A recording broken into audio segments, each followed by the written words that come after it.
Hello and welcome to another episode of the DC Comics podcast no one asked for. I am once again your host Jeffrey Gibson, and coming up this week on the DC World podcast, I am going to be reviewing Legends of Tomorrow Season 7. So let's not waste any more time because we all places to be and people to see, and get on with it.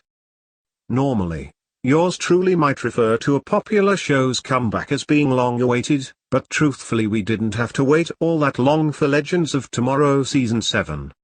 Its premiere on the CW came just 5 weeks after the show's 6th season concluded, meaning that the gap between each season's Netflix debut hasn't been that long either. But it did manage to avoid any kind of oversaturation because, aside from using its predecessor's cliffhanger ending to jumpstart its own story, the two seasons were arguably the most different in the show's long history. While everyone loves the laughs that Legends provides us with, Season 6 did push the boundaries of believability a little too far for some, with what started as one of the Arrowverse's few forays into space resulting in former Flash villain Mick Rory becoming father to 48 alien babies. Only on Legends, right? The 7th season, on the other hand, tries to ground things a little more, resetting the show's tried and true formula in the process, to surprisingly enjoyable results. For 6 seasons, the titular group of outcasts and misfits have traveled their way through time in the hopes of stopping evil time tyrants, a group of supervillains, magical unicorns and even a demonic time demon. No matter how original the threat was, the formula was the same. And even the best of formulas can get repetitive after a little while. Season 7 switches that up, forcing the always animated heroes to do something they aren't all that used to doing: stand still.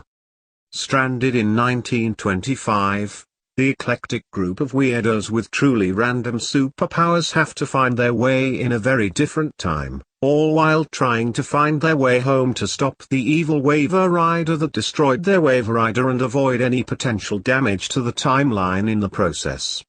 Now, this is Legends of Tomorrow, so you can bet that there is some of damage along the way as Sarah Lance, Ava Sharp and the rest of the crew find a new way to mess things up for the better. A show like Legends can have some real fun in any time period, but allowing it to stick in one or two particular ones gives it a chance to really dive into the concept in a way it never has before. Suddenly, you have all these badass heroes trapped in an alien environment without any of the technology they used to guide them available simply because it hasn't been created yet. It's a premise you can really lean into, and the show does that a great deal, making references to events and characters of the time period they are in, with the sets, costuming and overall aesthetic holding up even in the prolonged capacity. But in something of a surprising twist, slowing Legends down truly allows it to shine. Characters are tested in ways they haven't been before and plenty of new dynamics rise in the midst of it all, gifting the show with moments that are either really poignant or downright hilarious. Friendships are formed between characters that hadn't yet crossed paths in any significant way, and the arrival of some new characters from different time periods adds some refreshing new perspectives, which is pretty powerful considering much of the season is set in the past. Speaking of new perspectives, one of Legends of Tomorrow Season 7's greatest attributes is the arrival of two major characters from performers we're already familiar with. While the show does miss John Constantine's supernatural energy and quick-witted charm, Matt Ryan's new role as Dr. Gwyn Davis allows the veteran actor to try something different and he excels at it, as the bumbling creator of time travel itself is without question one of the most endearing characters Legends has ever introduced. Similarly, seeing longtime series regular Amy Louise Pemberton actually get some long overdue spotlight in a physical capacity, as a human variation of Gideon is constructed from the wreckage of the Waiver Rider by Astra, makes for an incredibly fulfilling storyline. Moreover, it presents the show's most informed and reliable character, Gideon, with the same kind of challenges that the rest of the team face in this new setting, ensuring that there are no technologically advanced loopholes along the way. Legends doesn't just play around with its new normal in Season 7. It goes all in on it, allowing the show to produce one of its freshest seasons. Yes, it's still silly and it meanders into some questionable moments along the way, but it doesn't take it too far and undermine its own poignance, allowing room for plenty of authentic drama and character growth at the same time. What we have here is an example of the show doing what it does best, entertaining with heart. And you won't have to look any further to find that than its truly phenomenal 100th episode.